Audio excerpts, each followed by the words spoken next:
ہاتھ سے نہیں چھوڑتے. میں نے سنا واقعہ حضرت مولانا محمد قاسم صاحب رحمۃ اللہ علیہ نانوتوی کا کہ دہلی میں قیام تھا تو حضرت کے خدام میں تھے وہاں چند حضرات مقیم ہے تو حضرت شیخ الہند مولانا محمود حسن صاحب موجود تھے. دوسرے شاگرد مولانا احمد حسن صاحب محدث امروہی وہ بھی وہاں موجود تھے. حاجی امیر شاہ صاحب مرحوم وہ بھی حضرت کے خدام میں تھے وہ بھی موجود تھے.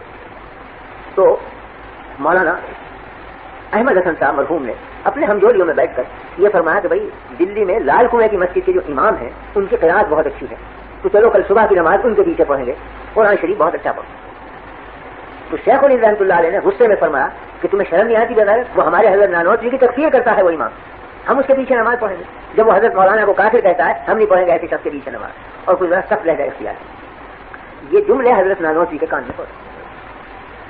تو اگلے دن حضرت نانوتوی رحمۃ اللہ علیہ ان سب شاگردوں کو لے کر اسی مسجد میں پہنچے صبح کی نماز پڑھنے کے لیے اسی امام کے پیچھے جا کے نماز پڑھی.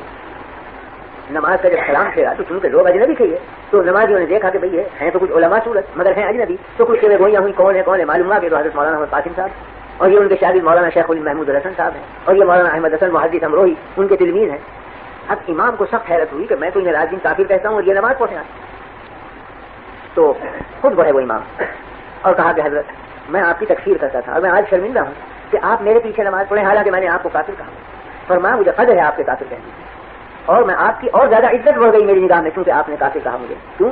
اس بات سے کہ آپ کو یہ روایت پہنچی کہ میں توہین کرتا ہوں رسول اللہ صلی اللہ علیہ وسلم کو. تو آپ کی غیرت ایمانی کا یہی تقاضا تھا کہ آپ مجھے کافر کہیں.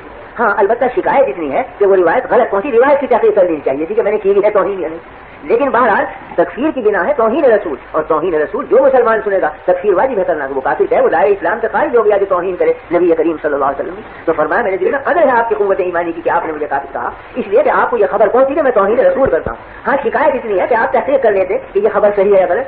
تو میں عرض کرنے آیا ہوں کہ یہ خبر غلط ہے اور میں خود اس شخص کو دائرہ اسلام سے خارج سمجھتا ہوں جو ادنیٰ درجے میں بھی توہین کرے نبی کریم صلی اللہ علیہ وسلم کی.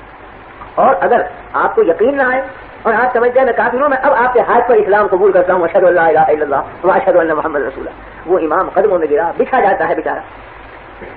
تو بات صرف یہی تھی کہ ان حضرات کے دلوں میں تواضع للہ اور ادب مع اللہ اس درجہ بڑھا ہوا تھا کہ نفسانیت کا جیسے شاعر بن رہا ہو.